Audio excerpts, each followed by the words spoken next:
Good morning, students. Today we will do chapter 3 part dietary pattern during adolescence. Adolescence यानी आप लोगों की as के लिए dietary pattern कैसा होना चाहिए. जो healthy eating behavior है it should be established in childhood and maintained during adolescence.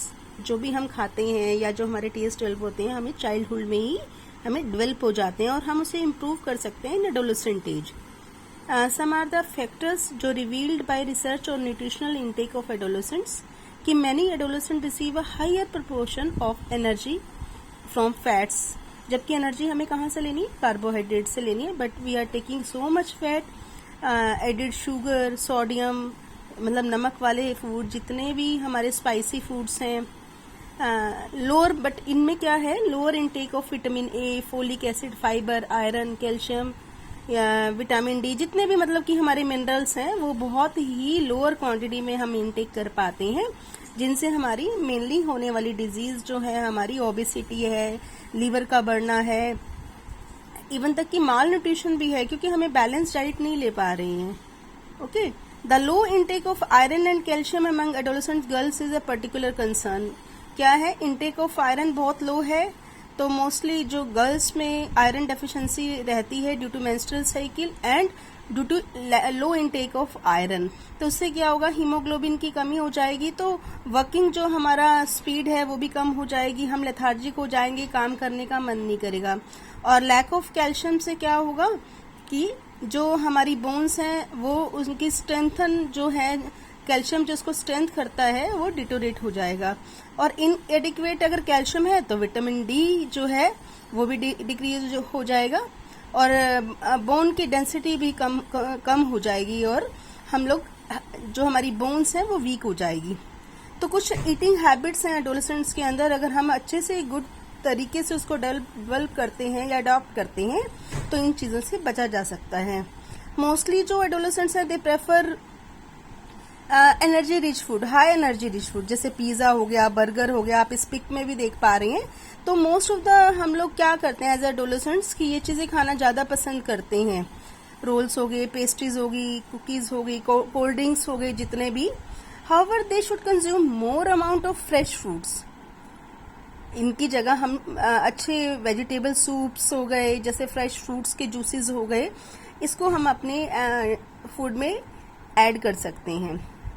But as adolescents हम इन चीज़ों से बिल्कुल अवेयर नहीं है. Importance of understanding dietary pattern adolescents, कौन कौन सी इंपॉर्टेंस है, जैसे ईटिंग बिहेवियर या पैटर्न ड्यूरिंग एडोलेसेंट्स.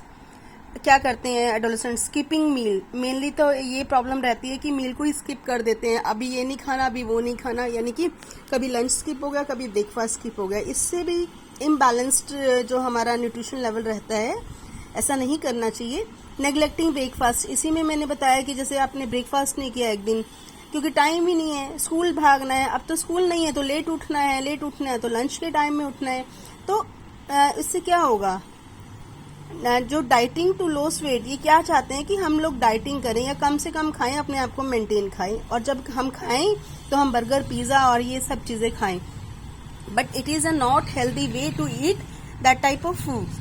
मगर हमें टाइमली तीनों टाइम का खाना चाहिए, बट हमें एक लिमिटेड अमाउंट में खाना चाहिए और बैलेंस्ड खाना चाहिए.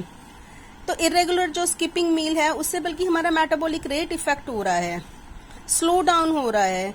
उससे क्या होगा, अगर मेटाबॉलिक रेट हमारा फास्ट नहीं होगा, स्लो डाउन होगा, तो हम वेट गेन करेंगे और उसकी क्या होगा, हम ओबीज हो जाएंगे. ऐसे ही मिड डे स्नैकिंग को हम पसंद करते हैं एज ए एडोलेसेंट्स. वो चीज़ें हमें अवॉइड करनी चाहिए, उसकी जगह हम हेल्दी फूड ले सकते हैं इवनिंग टाइम में, मिल्क के साथ कुछ भी हेल्दी ले सकते हैं. बट ये जो बर्गर और ये जो स्नैक्स हैं इनको हम स्किप कर सकते हैं अपने मील से. फास्ट फूड जो है वो आप अवॉइड कर सकते हैं, but once in a while आप ले सकते हैं, but as a routine of diet नहीं. अच्छा, उसमें भी एक एम्प्टी कैलोरीज भी डाइट्स आती हैं. अगर हम देखें, fast food are relatively inexpensive and offer socially acceptable choices. Fast food, क्योंकि रीजन क्या है इसका, क्योंकि वो आराम से हमें वेंडर से बाहर गलियों से मिल जाती है और कम रेट में भी मिल जाते हैं. Fast food can be eaten outside the restaurant if one has a busy schedule. Packed भी हो जाते हैं, ड्राइव थ्रू से हमें पैकिंग भी हो जाती है.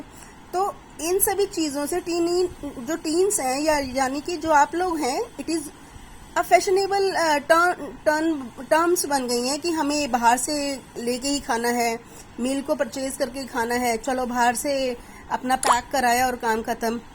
ठीक है, तो nutritional limitation of fast food की क्या होनी चाहिए कि essential nutrients like calcium, iron या हमारा विटामिन ए वगैरह है, जो जितने भी हैं आर लो अनलेस मिल्क और a milk shake is ordered. तो इसकी जगह हम इसे प्रेफर कर सकते हैं। Fast food are generally poor in key nutrients like folic acid, fibre. The percentage of energy from जो फैट है वेरी हाई होता है इन जंक फूड्स में, और सोडियम कंटेंट भी बहुत ज़्यादा हाई होता है, जिससे हाइपरटेंशन की प्रॉब्लम्स क्रिएट हो जाती हैं इतनी छोटी एज में। Fast food contain excessive energy. अभी मैंने बताया एनर्जी भी एक्सेसिव होती है इसके अंदर, क्योंकि हमें इतनी एनर्जी की आवश्यकता नहीं है, फिर भी हमें इन फास्ट फूड से, जबकि हमें एनर्जी कार्बोहाइड्रेट से मिलनी चाहिए, हम लोग इतना फैटी एसिड्स खा लेते हैं, तो फैट से भी हमें जो एनर्जी मिलती है वो स्टोर होती रहती है बॉडी में। और वेल बैलेंस्ड डाइट खाने से क्या होगा, डिपोजिशन ऑफ फैट बॉडी में होने के कारण हम ओबीज होते जा रहे हैं। ठीक है, ये तो थी न्यूट्रिशनल लिमिटेशंस। इसके अंदर ही हमारा आ जाएगा डाइटिंग करते हैं। अभी हम ये पढ़ रहे थे कि स्टूडेंट्स क्या क्या करते हैं, डाइटिंग भी करते हैं और इवन तक कि डाइट पिल्स भी लेते हैं। ईटिंग डिसऑर्डर्स हैं बहुत सारे हमारे, 2 टाइप्स के मेनली हैं, जो ब्लूमिया नर्वोसा, रोक्सिया नर्वोसा, और भी हैं, बट जो मेन डिसऑर्डर ईटिंग है, और होता क्यों है ये डिसऑर्डर क्यों है ईटिंग में, क्योंकि हम एंजाइटी, वरी, लॉनलीनेस, डिप्रेशन, तो उसके कारण हम क्या होगा, हम अपना डाइट स्किप करते जाते हैं, यानी कि हम बैलेंस डाइट ही नहीं ले पा रहे हैं। या ब्रेकफास्ट नहीं किया तो लंच स्किप कर दिया, लंच स्किप किया तो आपका इवनिंग में कुछ नहीं लिया और डिनर नहीं किया। तो ये किस लिए है, हम जो बैलेंस डाइट को हम कंप्लीटली हम अपने मील को एक बैलेंस फॉर्म में नहीं दे रहे, बिकॉज हमारा फैशन है कि हमें पतला होना है और हम बैलेंस्ड फॉर्म में हम नहीं लेंगे। उससे क्या हो रहा है, आपका मेटाबॉलिक रेट डिटोरेट होता जा रहा है और आप बल्कि उल्टा होता जा रहा है, आपकी इफेक्ट हो रहा है बॉडी पे, आप ओबीज होते जा रहे हैं। तो ये सारे कुछ फैक्टर्स से जो जंक फूड खाने से होते हैं। आप इस चैप्टर में ये चीज़, आप अभी मैं नोट्स भेज दूंगी आपको, इसके ही ये पेजेस भेज दूंगी, तो आप किसके नोट्स रेडी करने हैं, उसको अभी लर्न भी करने हैं। Okay students, bye.